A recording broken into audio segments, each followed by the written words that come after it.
This is 3000 NFL Mock Draft, despite the lack of an intro theme song there, something that I realized just as we were beginning. I didn't have that prepped up, but it's been a few weeks, maybe a couple months since 3000 NFL Mock Draft has been on the air. So most importantly, we're here. I'll have the tracks up as we go through this season of the podcast. It's me, Kenneth Arthur of fieldgoals.com.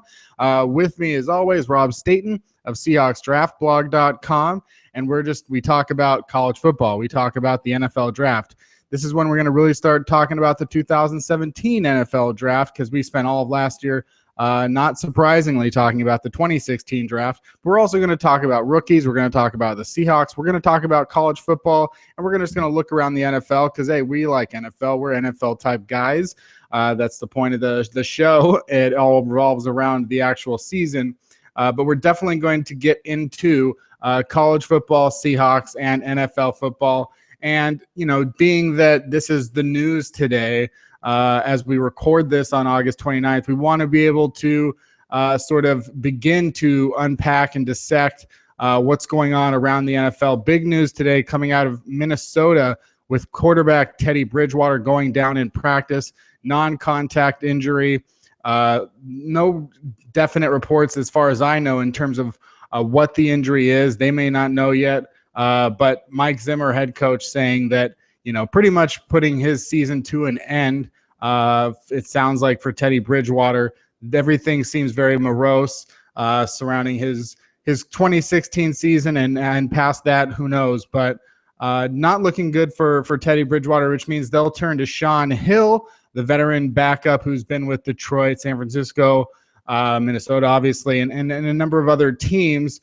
So it's not a good situation there. But, the Seahawks played the Vikings in week 2 of the preseason. We saw Joel Stave. Have a couple other guys. Rob, what are your thoughts on the Vikings quarterback situation now? Well, obviously, it's not nice to hear what's happened to Teddy Bridgewater, but at the same time, I can't help but look at what he has done as a pro so far. Now, last year the Vikings won their division, so they won the NFC North. They beat the Green Bay Packers late in the year. They won that division, and they won it with Teddy Bridgewater throwing 14 touchdowns and 9 interceptions. So that would indicate that, they're a good team. Teddy Bridgewater had a role in getting them to the top of the table in the NFC North. But at the same time, his performance wasn't what elevated. Then we're not talking about a quarterback here that, he goes down and the season's over for them. If there are quarterbacks out there that can come in and throw 14 touchdowns and 9 interceptions. Now, if that's going to be good enough for the Vikings to win the NFC North again this year, then it's not such a serious issue for them. And they may well go out and look at the veteran options there. I think they'll probably just stick with the guy they've got as the backup. I happened to watch Minnesota's latest preseason game, and I thought their backup quarterback was pretty efficient and looked fairly reasonable for their offense. And this is a team that's going to hand it off to Adrian Peterson. They're going to play tough defense. They have a few weapons on there that can help them a little bit. I don't think that Teddy Bridgewater was going to. I know a lot of people Teddy Bridgewater is one of those players that everybody who follows the league wants to believe that he's going to be great. And I don't know whether that's just because of the negativity of him going into the draft, the fact that he fell to the end of the first round that year. That people want him to be better than he actually is. But for me, he's a pretty mediocre quarterback. He's not a great physical talent. He's not somebody who necessarily elevates the play of those around him by being this, amazing leader, amazing personality. This is a team that's identity is not Teddy Bridgewater. So I'm not sure that it's going to impact the Vikings as much as people think. I still think they could be a 9-10 win team, which is what I think they were going to be anyway. And what are your thoughts on Joel Stave? Do they have any of the quarterbacks in their depth there that have any sort of potential? And are there any quarterbacks out that could be available via trade or could be cut or something along those lines that you think that might be an okay option? Or is Shaun Hill really the best thing that they've got going for them right now? Well, yeah, I watched some Joel Stave, and I thought he looked pretty good. I mean, he's one of those players that you kind of watch him in college, and you think Yeah, there's something there. There's something that a team can work around. And watching him in preseason, I thought he looked pretty good. So I don't think he's going to start. I think that Sean Hill, just because of the nature of that team, they're a team that isn't asking the quarterback to throw 30 touchdowns. They're a team, if Sean Hill throws 15 touchdowns and 10 interceptions, let's say, it's not a great year for him, but it's pretty much what they got from Bridgewater a year ago. So I think they'll turn it over to the veteran. That seems like the kind of thing that Mike Zimmer would do. I don't think he's the kind of coach that will balls to the wall type of thing. When they drafted Teddy Bridgewater, I think they were actually starting Matt Castle to begin with. They didn't want to throw Bridgewater in there. And I think Bridgewater sort of came in because Castle was just totally hopeless. And they thought, what the hell, we're not getting anything from Castle. Let's go to Bridgewater. So I don't see them sort of going to a young quarterback in this situation. I think they will go with Hill. But I just don't think that this is going to impact the Vikings in a way that it would if Aaron Rodgers went down, for example, in Green Bay, or if Matt Stafford, in that division went down. If either of those two teams lost their quarterback, they'd be a realistic proposition to pick in the top 5. I don't think that's going to happen to Minnesota. I agree, and I don't think that. When I look at Teddy Bridgewater, and there was a lot of talk in the offseason with certain, advanced metrics and I appreciate the, PFF and Football Outsiders and all that kind of stuff. I appreciate what they do and the breakdowns and that, not all touchdowns are created equal. But, as much as Teddy Bridgewater has played in the last 2 years, I just can't, rightfully think that this was a huge loss at this time. If he was going to elevate his game to the next level and, throw, at least 20 touchdowns and score the football and move the football down the field, then that would have happened. But it doesn't look like it's going to. And I think I'm not yet convinced that Sean Hill wouldn't be better for Minnesota at this time. I mean, truthfully, we still have to say that, we don't know the. I know that a quarterback of average talent, meaning, let's say 16th best quarterback in the NFL, should be able to produce more than what Teddy Bridgewater produced in 2015. So maybe that guy would have been Teddy Bridgewater to produce more than Teddy Bridgewater, but we won't know now. And it sort of does change a few things. What were your thoughts on the Vikings headed into the season with their defense and Adrian Peterson and everything like that? Where were you sort of placing them? Well, this is no disrespect to the Vikings. I know a couple of Vikings fans, and I was on their podcast before the playoff game, and I have no issue against the Vikings, but they're the kind of team that I really don't like, and the reason for that is just because they seem to be everybody's trendy little pick. The number of people that say they're my dark horse team, or they're a team that I think are going to do something this year. I just kind of think, well, you're not being bold there. This is a team that made the playoffs last year. This is a team that has got some decent defensive talent. This is a team that will play tough because it mirrors the image of their coach. Mike Zimmer is a tough coach, good defensive coach, did a great job in Cincinnati, and will make them tough to beat. But they're ultimately a team that is just pretty boring as well. There's not anything particularly exciting. They don't have any big characters. There's no real charisma sort of emanating from the personality of the team. And they're the kind of team that you will watch and they will run, down your throat one week and they'll beat a team and everybody will say, wow, what a really good team they are. They beat Green Bay last year at Lambeau, and you say, hey, this is a team that could do something. And then they go and play the Seahawks at home in a game that's been billed as their opportunity to prove how good they are, and they lose whatever it was, 40-7 or whatever it was in the end that game, 35-7 or something, that the Seahawks beat them in.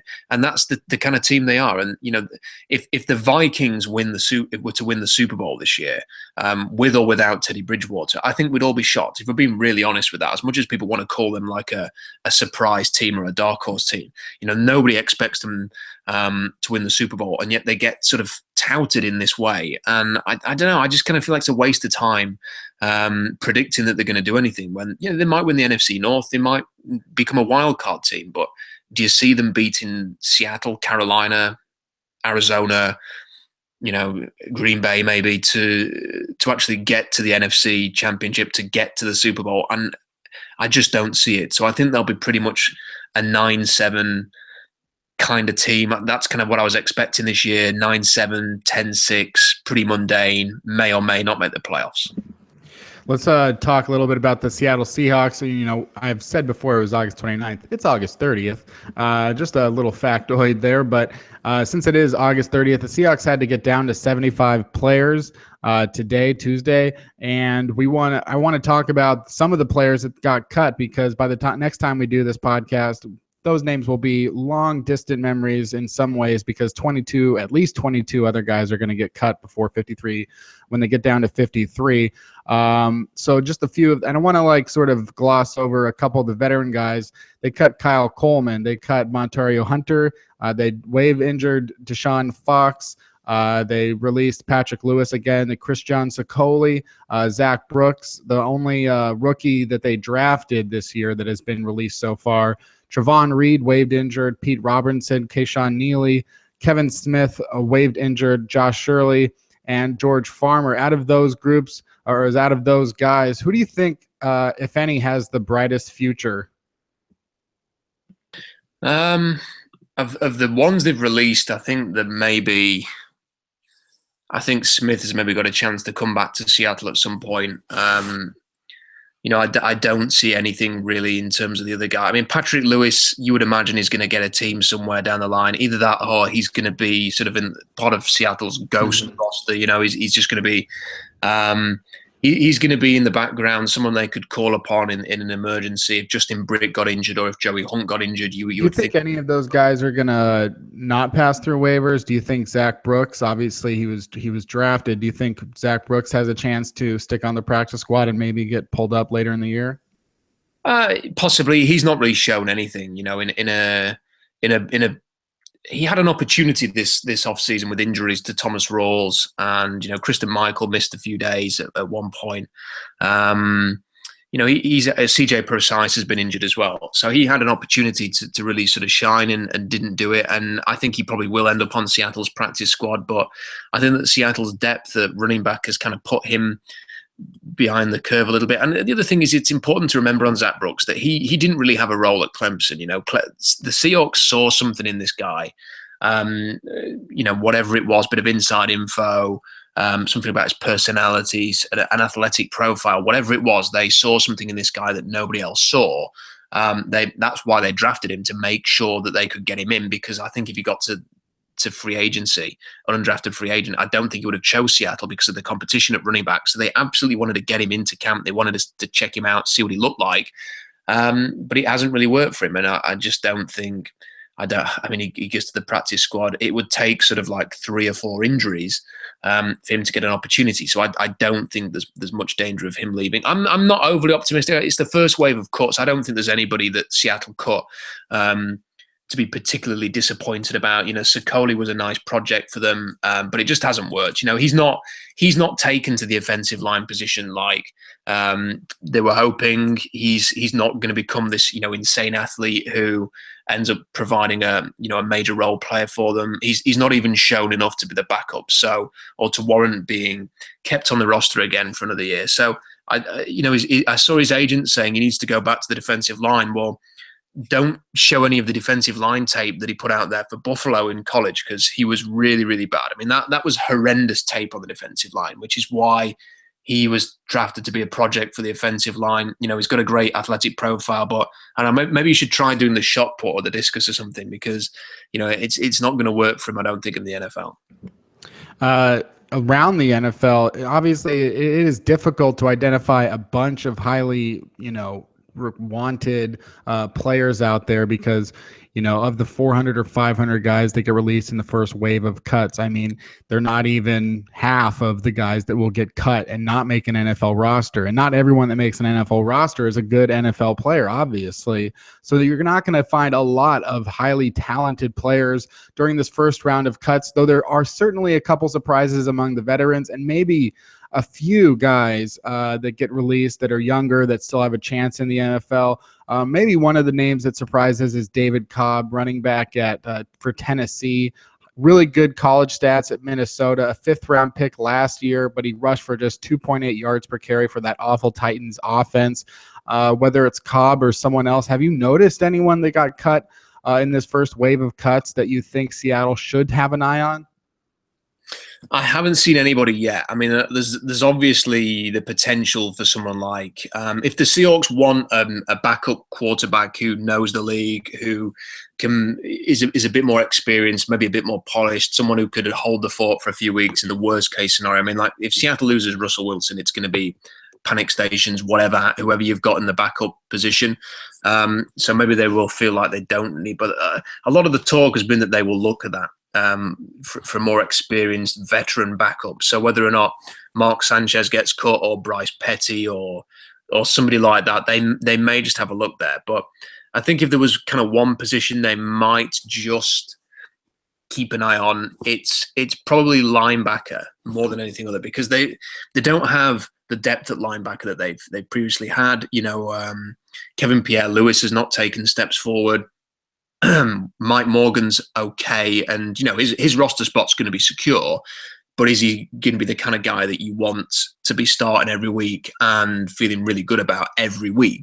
He's kind of like spot started a few times over the years, but is he going to be an every week starter? Cassius Marsh, I think, has been really good in preseason, at least from what I've seen, and they may well try and use him in that linebacker position, but again, he was more of a defensive lineman, not quite the coverage linebacker that they need. And Eric Pinkins has not worked out. And now Brandon Brown has gone as well, who is somebody who could have potentially covered tight ends in a death backer type role that we see with Deion Buchanan. So that may be a position that they look for. Maybe there's a trade or two in them. They have made trades sort of at the end of the preseason in the past, whether that's to get depth at cornerback in previous years, or whether it was to get Kelsey McRae at safety. So I think there's definitely potential for some moves here, but I think that linebacker is the position I will look at. Maybe pass rush. I know that people have been talking about Kruger, who got released at Cleveland, but he's 30 years old, and I've already seen that he's going to visit the Saints and somebody else. I can't remember who the other team was. Chiefs. The Chiefs. So, if there's two teams already looking at him and they're both 3-4 defenses. New Orleans switched to a 3-4 a couple of years ago. Kansas City's a 3-4. He's only ever worked in the 3-4 before. Mm-hmm. So I would be pretty surprised if he's willing to come to Seattle just to, play a rotational role, a defensive end in a 4-3. That just doesn't seem like a really good fit. Sticking with the Seahawks a little bit, I don't want to talk too much about guys that may or may not get cut this by September 3rd, because by the time people listen to this, maybe not matter anymore. But a couple of the guys that maybe we wanted to keep an eye on in the area of this podcast, as in young guys, developmental guys that seem to have made the roster. What do you think about Trevone Boykin's play through 3 preseason games? We're going to get a heavy dose of Boykin in Game 4 against the Raiders. Obviously, a heavy dose of Jake Heaps, who survives cuts for now. Mostly, it seems like just because they need 2 quarterbacks, they're not going to play Russell Wilson. I don't know if they've said that they'll just not play him at all yet or not, but they're not going to play him a bunch. So it's going to be Boykin and Heaps. What do you think about those 2 quarterbacks? Have you seen enough from Boykin to allow him to be the starting backup? The backup. It's a difficult one to answer, because I don't think he's done anything particularly wrong for a rookie quarterback, but he hasn't done anything particularly right. And if there's one thing I think the Seahawks need more than anything else, it's somebody who can go into the huddle, call out the plays, get them into the play. Tom Cable's been talking about what's the big. He was asked on ESPN the other day, what is the big plus with Russell Wilson? Now he's going into his 5th season in the league, and he said it's the fact that we know he can get us into the right play. So you can go into the huddle, you're going to get the right play. Everybody's going to be lined up in the right place. He's going to notice, what the defense is showing him. If he needs to adjust anything at the line, they feel pretty comfortable with him doing that now. Now, if Russell Wilson goes out and then you put in Trevone Boykin, now you may well get the scrambling, you may well get the playmaking, but one thing you're definitely not going to get is a guy who goes into the huddle, gets everybody lined up the right place, and you're going to do the play. And the other thing is if Wilson goes, the Seahawks are very likely to just sort of resort to a very basic offense, which is we're going to be running the ball, bit of play action. It's going to be very conservative. They're going to want somebody who can be a backup, who's just not going to turn the ball over, who can game manage the crap out of a game. So I don't think that's Trevone Boykin. I don't think he's going to be going in there and feeling, and they're not going to, for all of the positives that he has, it's not really where they're at right now. So, I could see them going for a more experienced veteran backup quarterback. I also don't think, who's going to, is somebody seriously going to claim Boykin off waivers? Is there going to be a team out there that thinks Trevon Boykin could be a starter for us down the line, so we're going to stash him on a roster? I just don't. I just have a hard time thinking that. So I've kind of gone from thinking, well, they're just going to keep him. It's going to be a cheap option for them to have a backup. Listening to other people suggesting they're going to go for a veteran, I've now sort of come around to the idea that that could be possible. It just depends who's out there. They're not just going to sign a veteran for the sake of it. They're going to want a veteran who can do what they want to do. So I think if the right guy comes along, maybe it is Mark Sanchez. Maybe it's hard to think who they would go for. But that has to be a possibility. I don't think Boykin has absolutely convinced everybody that he should be the number 2. But the other thing is he gets one more game. If Wilson doesn't play against the Raiders, then Boykin might get 3 quarters in this Oakland game and might win the number 2 job, but he might lose it as well. So there's kind of a lot at stake for him this week. And there was a lot at stake for the offensive line in the summer. All 5 positions along the offensive line were up for grabs. All 5 looked to be new starters at each position, whether they were moving from one position to another, whether they were a rookie, whether they were a free agent. And perhaps the biggest surprise at all isn't that Justin Britt seems to be an okay center, or that Germain Ifedi has looked really good in his rookie year so far. Perhaps the biggest surprise is that Bradley Sowell seems to have won the job at left tackle outright over Gary Gilliam. And now Gary Gilliam in a fight for his life to even win his job back from last year as the starting right tackle. Do you feel better about the offensive line now because of that? Worse? Is it nice to know that a guy won the job? Or do you think that, once again, a player on the offensive line has just sort of won the job by default? I think the Gilliam situation compares to the Alvin Bailey situation a year ago. So Alvin Bailey was he was going to be the left guard. He was going to come in. He was going to replace James Carpenter. There was a lot of talk about how physically he was in great shape. He lost a lot of weight during the summer, and everything seemed to be great. And that's similar to Gilliam. A lot of people commenting that he looked fantastic. I think we mentioned it on a few podcasts that he sort of tweeted or Instagram pictures of himself working out, and he looked like an NFL left tackle. So, that there was very similar thoughts there. And then when it gets to the actual game time, he doesn't impress.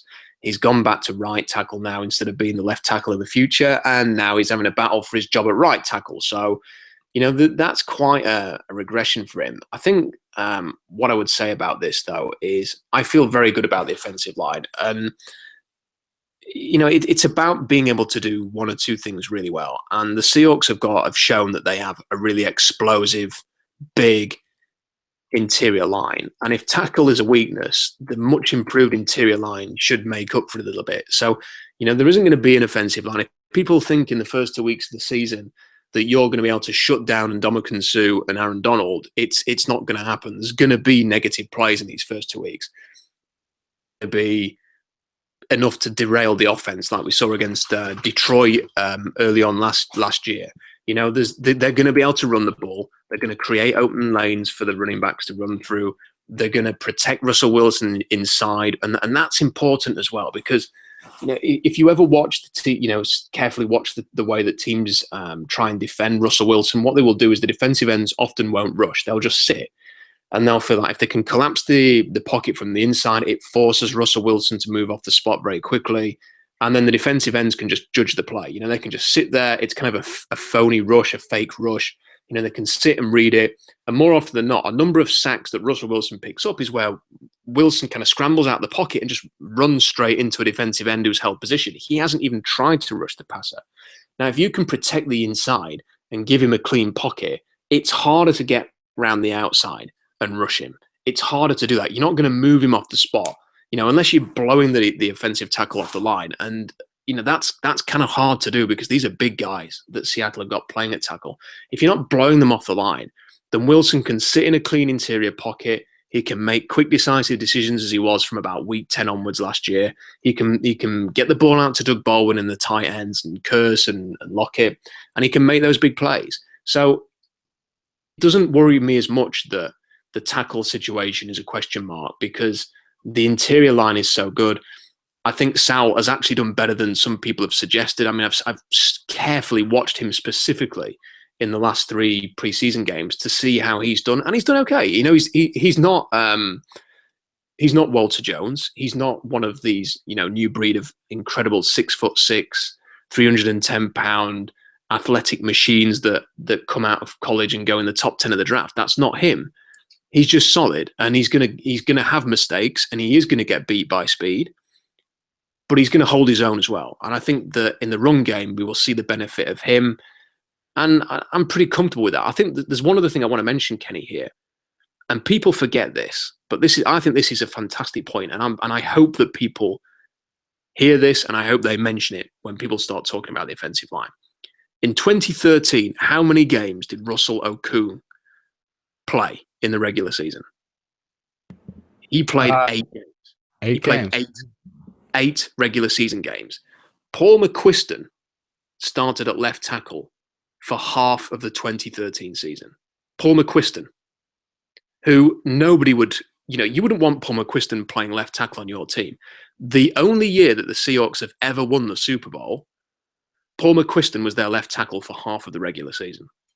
And I think that Bradley Sowell is at least as good as Paul McQuiston. And if you actually notice, the Seahawks did pretty well that year. They went 13-3.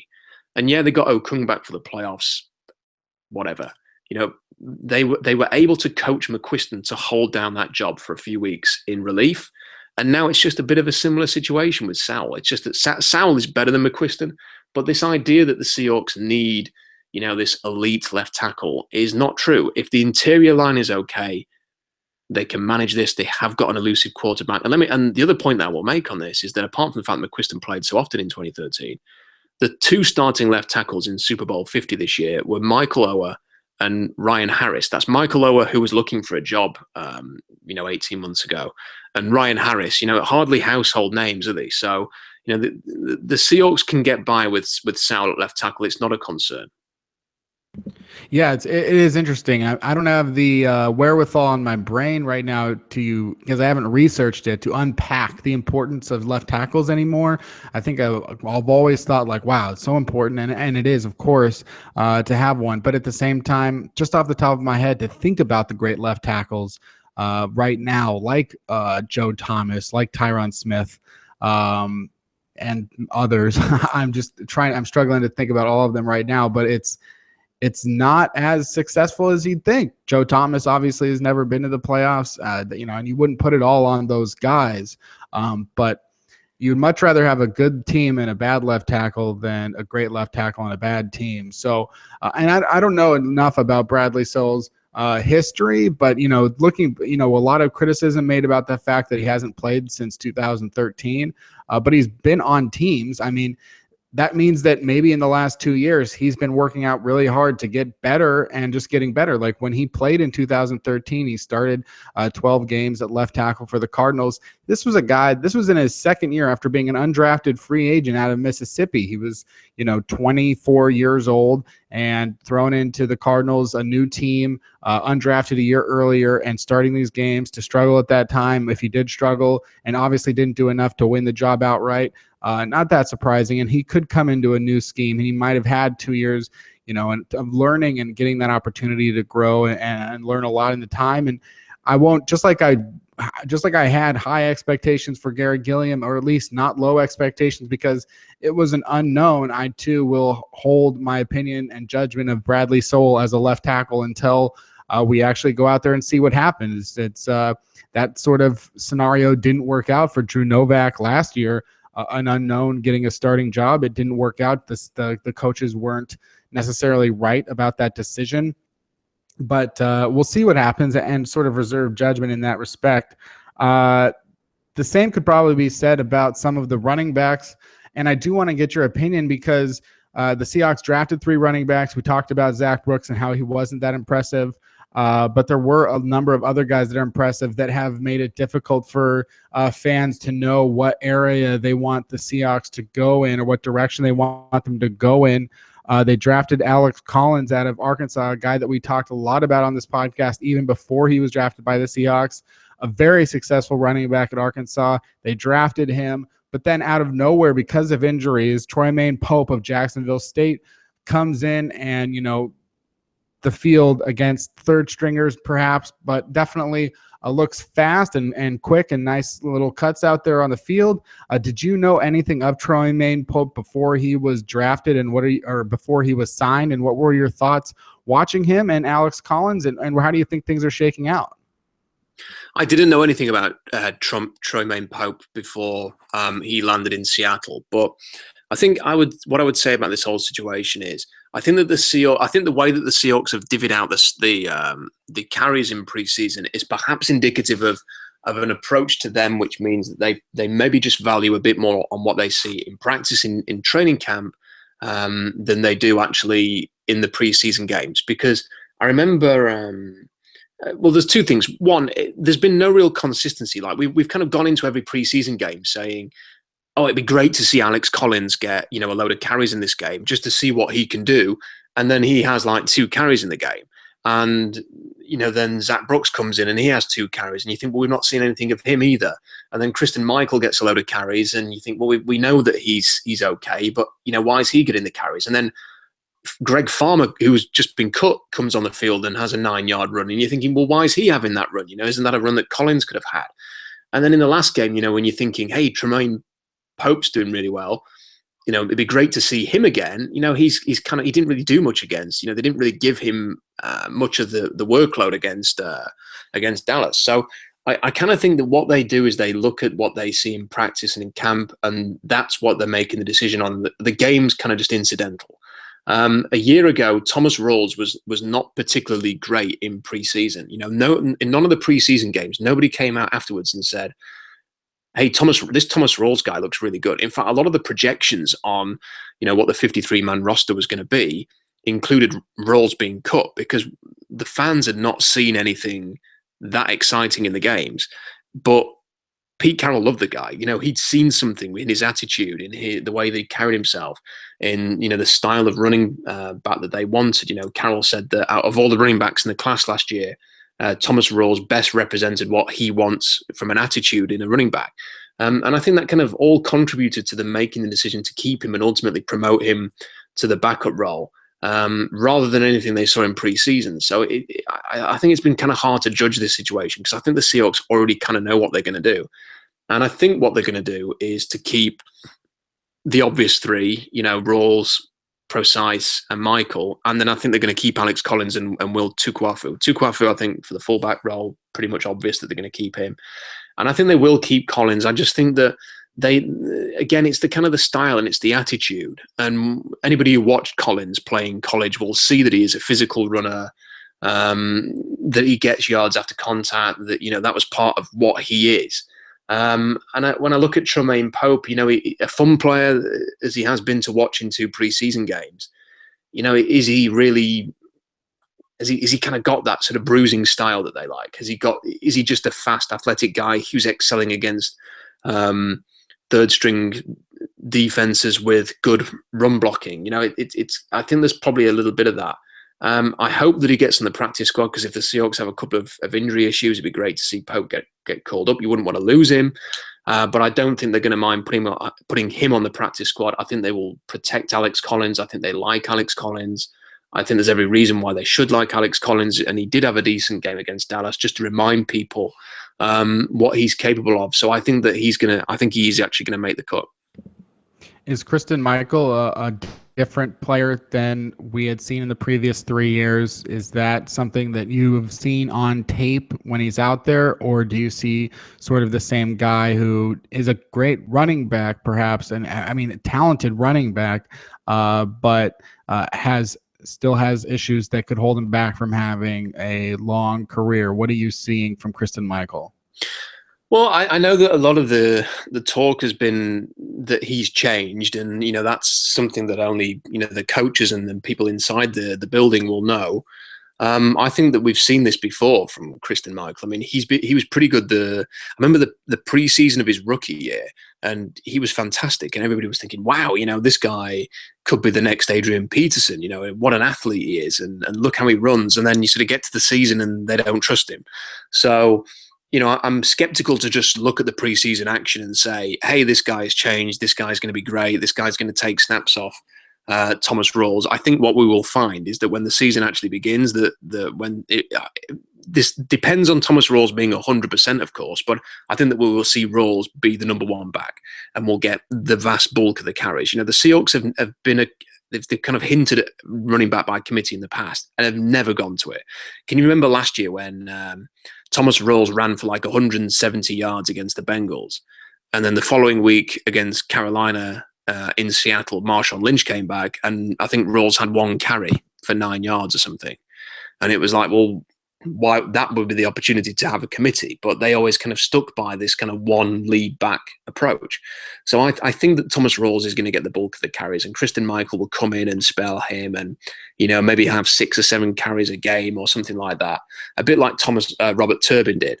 I think that's how they're going to split this, and Michael's going to have to keep this up. He's going to have to keep proving himself. He's not going to be able to rest up at any point. He can't have 3 great weeks, think, I've made it, I've finally proven myself, and then regress, because they will just move on. I mean, he is that kind of character. I mean, if you remember in his rookie year, there was pictures of him asleep in the meeting rooms.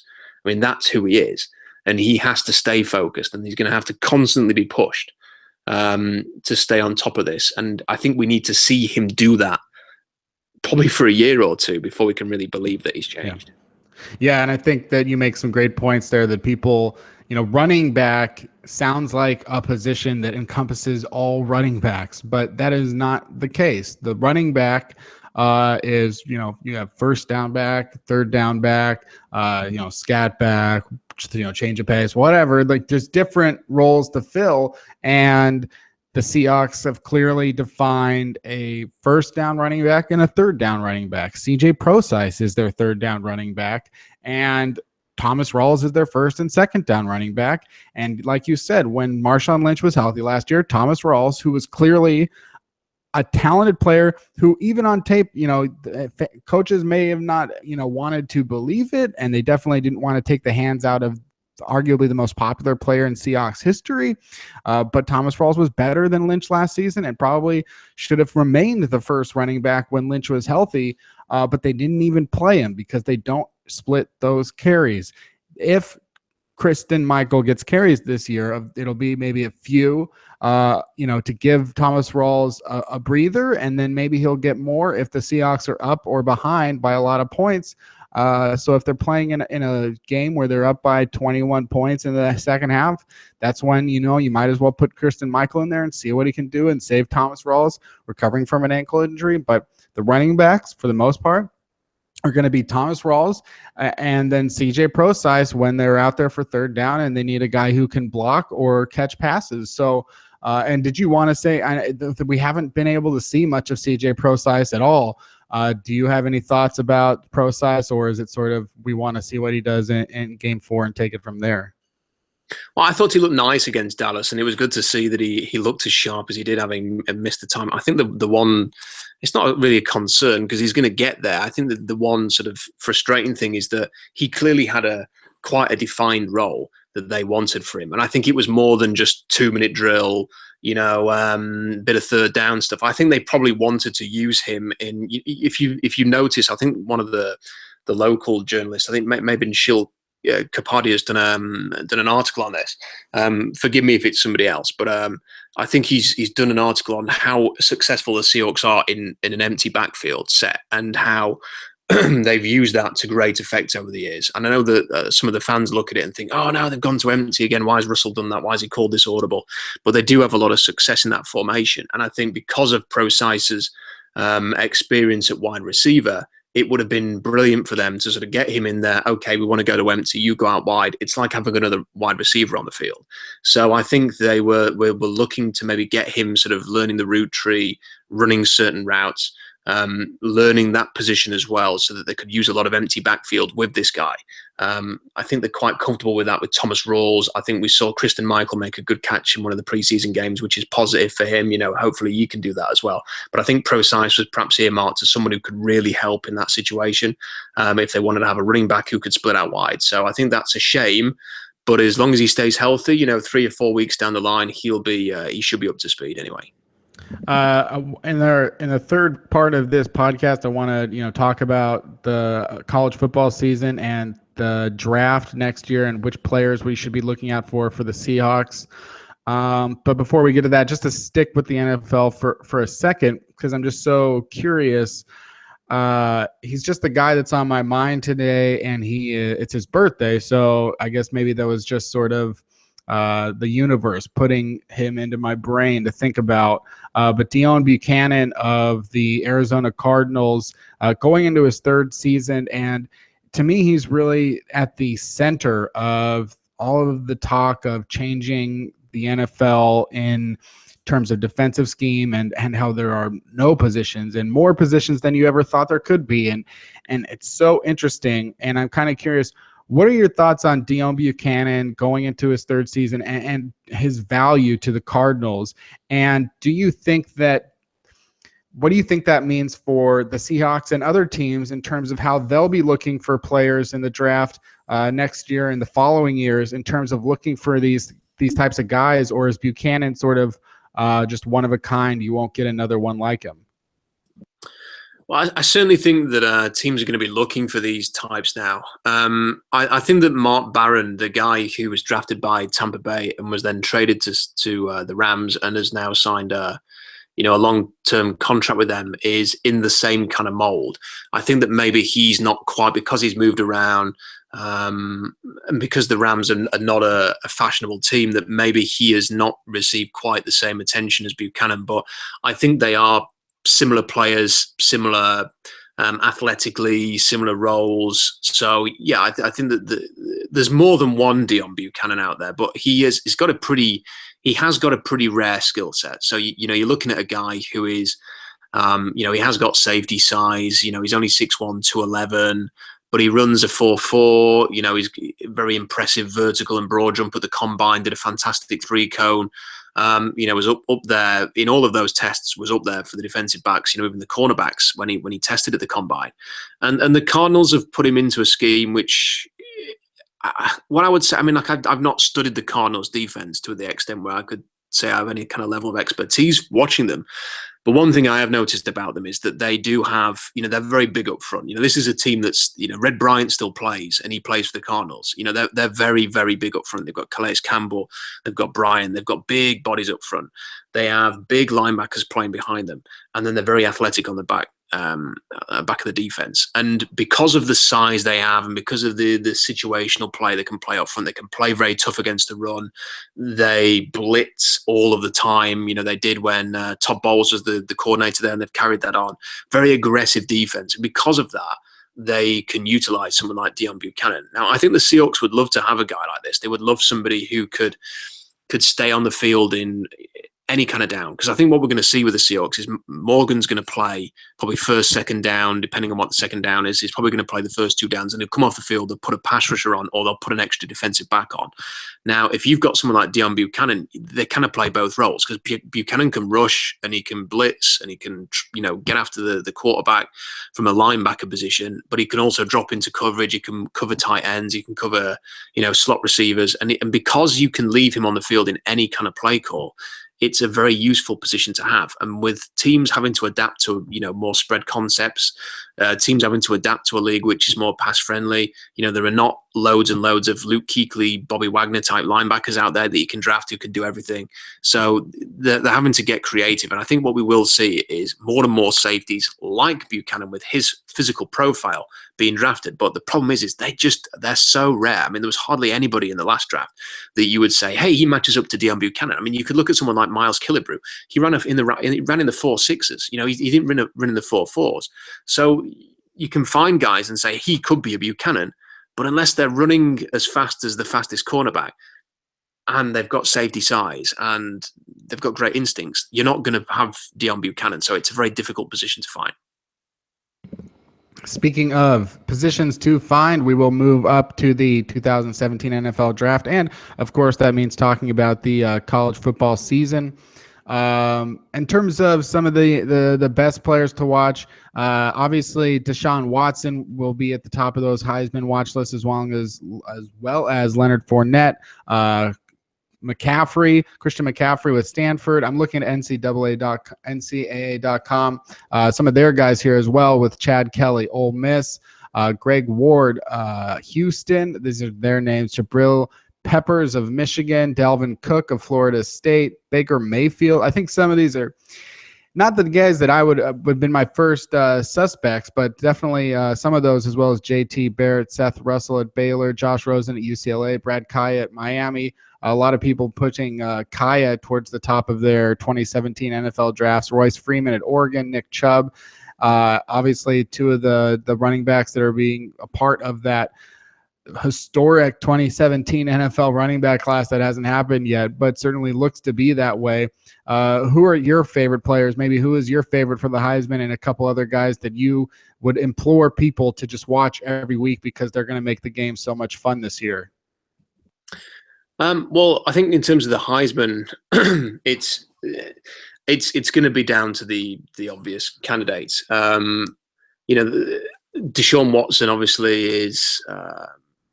He's Clemson are going to be good again, and because Clemson are going to be good again, he is going to be the one who gets a lot of the attention. I would say that he and Leonard Fournette are probably the favorites. The advantage that Watson has is that Watson and Clemson play in the ACC. They score a lot of points. They put a lot of points on the board. They cover up a lot of their deficiencies. If they have issues on defense and they lose defensive talent every year, but it doesn't matter because they score kind of like 40, 50 points every game. So if they concede 30, they still win games. So Deshaun Watson has a great chance to get back to the playoffs with Clemson, and that will sort of help him stay in the Heisman race.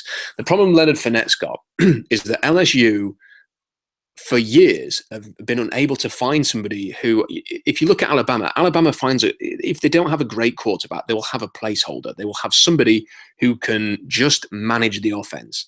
And then every now and again, they'll get someone like AJ McCarron who can just do a little bit more than that. But they usually have somebody who is competent. LSU do not have competent quarterbacks, and it totally undermines everything that Les Miles achieves at that team. This is an LSU team that has put players into the league who are legends. Odell Beckham, Patrick Peterson. Really, top tier NFL players. And Les Miles has coached them up, and they've been great for LSU, and they've totally wasted their time in terms of championships because they haven't had a quarterback. And it's going to be the same issue for LSU this year. And it will cost them a couple of games. They will lose a couple of games in the SEC because of the quarterback situation. And when they've lost a couple of games, and maybe Leonard Fournette, it'll probably be to someone like Alabama. They'll lose to Alabama. Leonard Fournette will get shut down, and people will say, he didn't get 150 yards against Alabama, so he's out of the Heisman race. And they forget that they're basically playing a 10-man box against Leonard Fournette because they don't trust the quarterback to throw a dime. So, this is the issue that Leonard Fournette's going to have. So I would put Deshaun Watson at the top of the list. Leonard Fournette obviously is going to be there. Dalvin Cook at Florida State. Florida State managed a good year. He's going to put up the stats, so he's going to be in the running for it. There's usually sort of one or two that will emerge. Whether it's a quarterback who comes from nowhere that nobody's heard of, or one of the running backs. I mean, it could be that Perine or somebody at Oklahoma has a big year. He's got the potential, Perine, by the way, at Oklahoma, to really carry them to a deep run to the playoffs, especially playing in that conference in the Big 12. So he's somebody who, if he puts it all together, he could be right up there. If I'm going to give you a sort of a name that's a bit left field who could come into this, I think the one that I would give you is Bo Scarborough. He's the next big thing at Alabama. So they've had Mark Ingram, they've had Trent Richardson, they've had Derrick Henry, Eddie Lacy. It's Bo Scarborough who's the next one. He's big, physical. People are very excited about him at Alabama, and the Crimson Tide are going to be based around their running game again. That's what they're going to be. You would expect them to do well again this year. So I think that Bo Scarborough is a name to keep an eye on as a Heisman outsider. Yeah, just as you were talking, and it just occurred to me with Alabama ranked number 1 in the country, just like, oh yeah, Alabama running back, and I Googled Alabama running back. I'm not up to date on all of the players out there, and I came up with Bo Scarborough, just as you were saying it, 6'2", 228 pounds, following in the steps of Derrick Henry. I mean, just looking at these giant running backs, is that a thing for Alabama, or is that a thing that's going to be coming through the NFL? Are running backs getting taller as sort of like players start to shift out to, because there definitely is position fluidity, and we've talked a lot about on this podcast, such as the offensive line prospects getting worse and worse because fewer big men are wanting to play offensive line. Do you see any of that sort of position fluidity happening with great running back prospects perhaps going to safety or wide receiver, or something that their bodies will take less abuse? And are we going to get more big running backs like that because of this? Possibly. There seems to be again, it's not like I'm going around high schools speaking to these kids, but I spend a lot of time reading up about college football and trying to understand the decisions that get made. And it seems what has happened in the last few years is that in order to get the best 5-star recruits to your school, the best thing to do is say, well, where do you want to play? And they, all the best athletes will say defensive line, because they see the kind of contract that the defensive end and the New York Giants signed for Olivier Vernon. Signed in the off season, and they say, well, I want to play defensive end, or I want to play defensive tackle, because that's where the big money is. So the schools say, yeah, fair enough, and they come to the school and they play defensive line, and then if it works out, great, and if it doesn't, maybe they'll turn around to them and say, have you thought about playing offensive line instead? Which is the kind of thing that happened to Cam Irving at Florida State. I think the best athletes, if you're a running back, you have to look at this now, and you look at the kind of situation that happened to Marcus Lattimore, and you're going to college and you are being told, go and run yourself to the bone for 3 years, and then you can have a pro career. And you're looking at Jadeveon Clowney just coasting through his college career, barely getting a scratch for 3 years, barely getting out of second gear, and becoming the number 1 overall pick. And you're thinking, why am I going to go and do basically 3 years of hard labor for free? For what? To be the 25th pick in the draft when I could be a defensive lineman and go in the top 10, or go in the second round, but my second contract is going to be for $80 million. I mean, this is the kind of thing that kids are thinking about now. And it's part of the reason why I think the NCAA needs to think about some kind of, compensation for these guys, because you're just going to get a lot of players who don't want to play certain positions, and it's going to hurt the NFL down the line, because we're already struggling to find offensive linemen. It's great there's a nice influx of running backs coming through, but that's going to become an issue, I think, going forward. You're just going to be loads of people wanting to play defensive line or secondary, and it is going to become an issue for these teams. Yeah. We want to touch briefly, at least on one college game, so that we can say that we did in this return episode of 3000 NFL Mock Draft. There's a few. There's a large list of games, as you would expect, of course. And, if you're a college football fan, you're going to get your load this week. Some of the big ones, Oklahoma versus Houston, 2 top 15 teams. We also have, this year, we obviously, this is a Washington State Cougars podcast as far as I'm concerned. We've recruited Rob State and our side. They opened their season against Eastern Washington. Luke Falk, maybe not a Heisman candidate right now. We've seen Mike Leach and Texas Tech's quarterbacks get their names in the hat after, putting up ridiculous numbers. And I think there's a chance that, obviously Falk could set some records this season.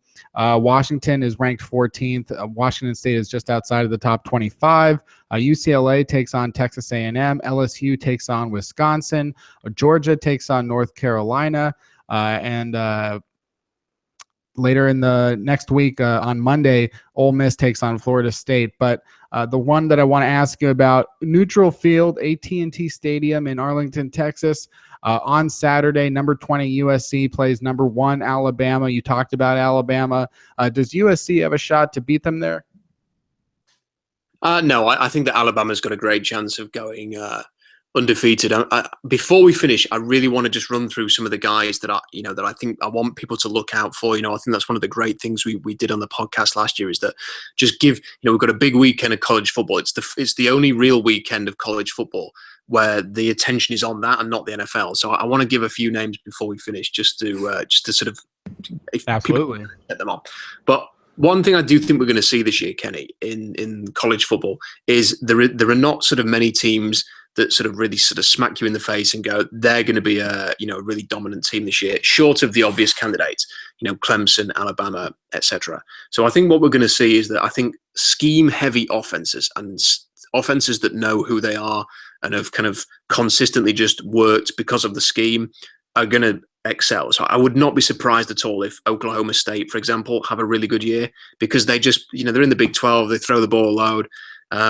They could go unbeaten in that division, especially with Baylor, having the issues that they've got.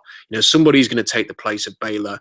It could be Oklahoma State. I think Houston, keep an eye on Houston. They could be a team that, one of the smaller teams, they seem to be really switched on. They've got some big recruits going into Houston. They've got a lot of momentum there. Head coach seems to be quite good at recruiting. So there's somebody to keep an eye on. TCU, Stanford, Oklahoma, I think they're all going to test. But Clemson, Alabama, I think it could easily be a rematch for the championship game. And I do not expect Alabama to be tested in week 1.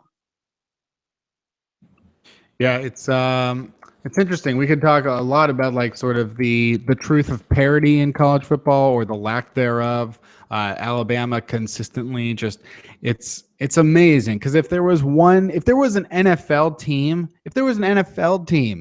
we can't even get an NFL team to win back-to-back Super Bowls. We can't even get a championship for a team in 2 years in a row. It's rare enough to just see one win 2 out of 5. It barely ever happens. Even when it does with the New York Giants, it's like random as hell for both of those Giants teams 5 years apart. The closest thing you can get to a dynasty is the Patriots, of course.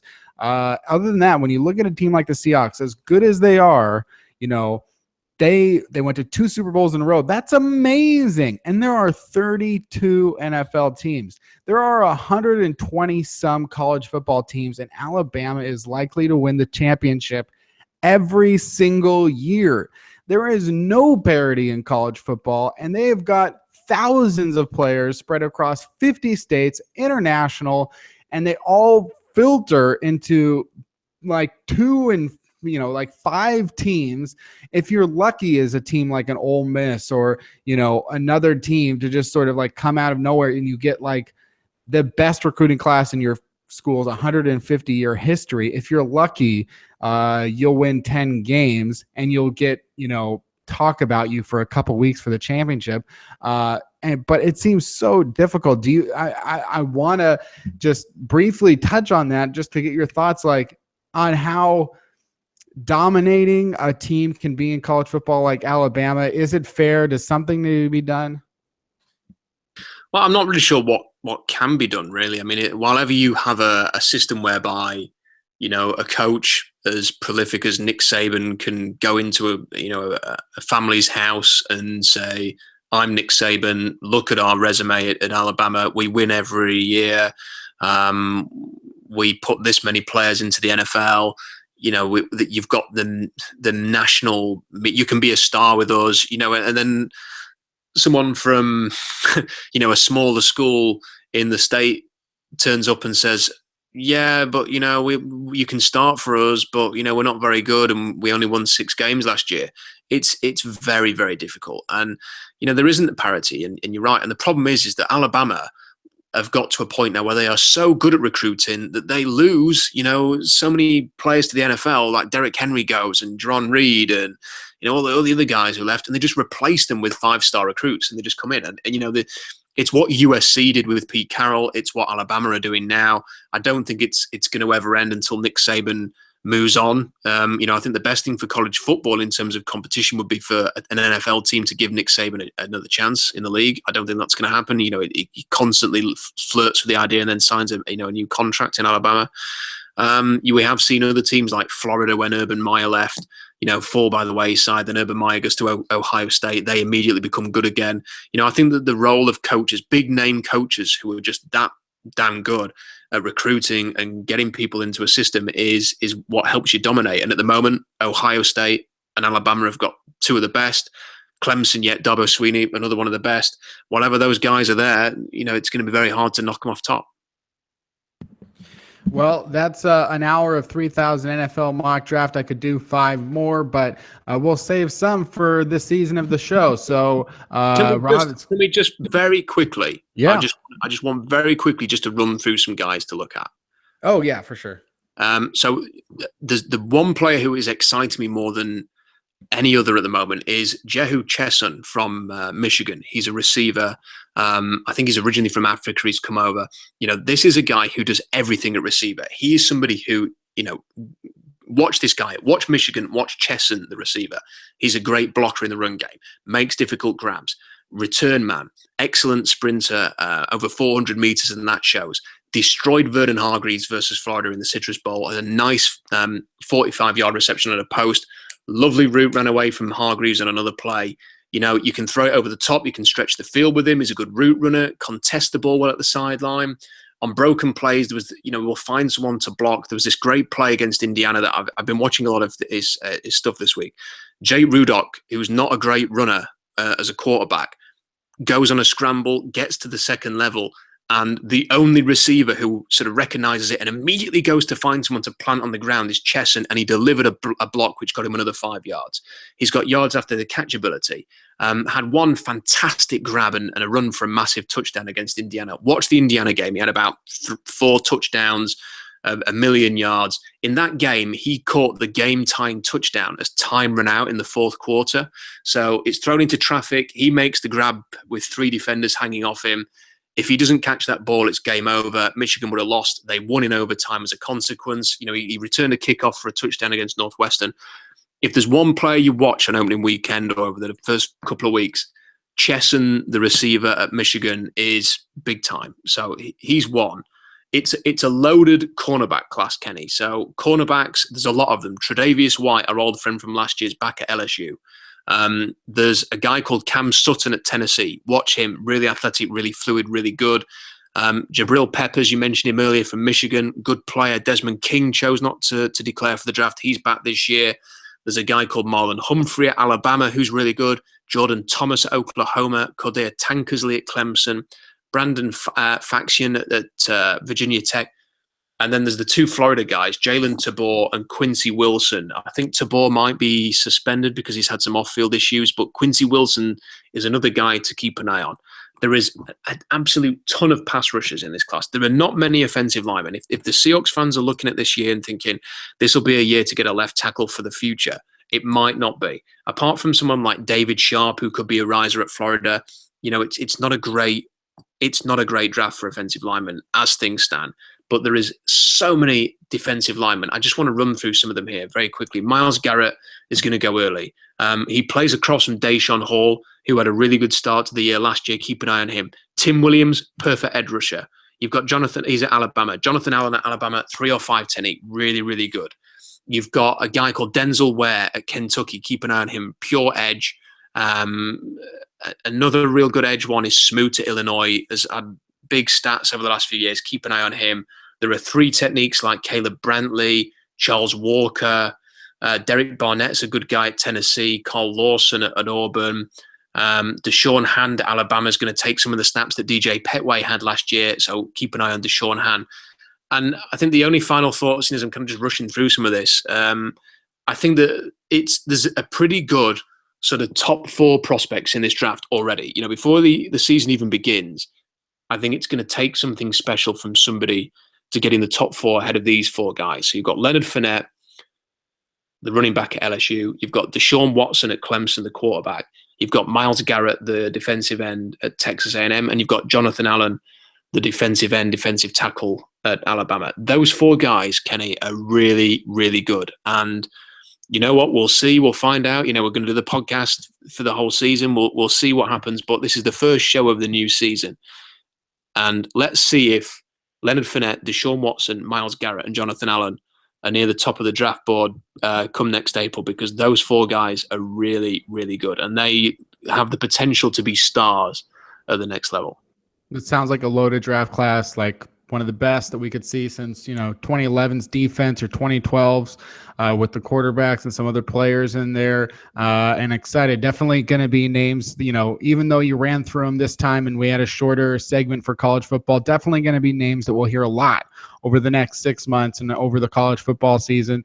And we'll get deeper into those. But yeah, you've named the top 4, and this is your top 4 that you don't think is going to change. And we'll see about that. I'm sure a couple guys also will jump up right under the cusp of that top 4 that fewer people know about right now. And we'll talk about that on the show this season. Thank you everyone for listening. You can follow Rob on Twitter at Rob Staten. And of course, go to SeahawksDraftBlog.com for so much good information about college football and the Seahawks. And then also fieldgoals.com at fieldgoals at Kenneth Arthur S. And we'll be coming back around Mondays and Tuesdays this season, as many weeks as humanly possible. I could do the show 5 days a week and not run out of things to talk about. But thanks, Rob. It's good to be back. Yeah, it's good to be back. And just to finish on Kenny, while I do have a real soft spot for Washington State, sadly, it looks as if in November I'm actually going to watch the Washington Huskies play. So I'm heading to Seattle, I think, for the Eagles game. And it just so happens that I'll be there on the Saturday as well. So I think that there's a chance I will go and watch Washington play Arizona State. So I will maybe I'll have to wear some crimson for you, Kenny, just to sort of stay loyal to the cause. But yeah. I don't. And for anybody who wonders, I don't actually follow any college team specifically. Yeah. I do have a soft spot for Washington State.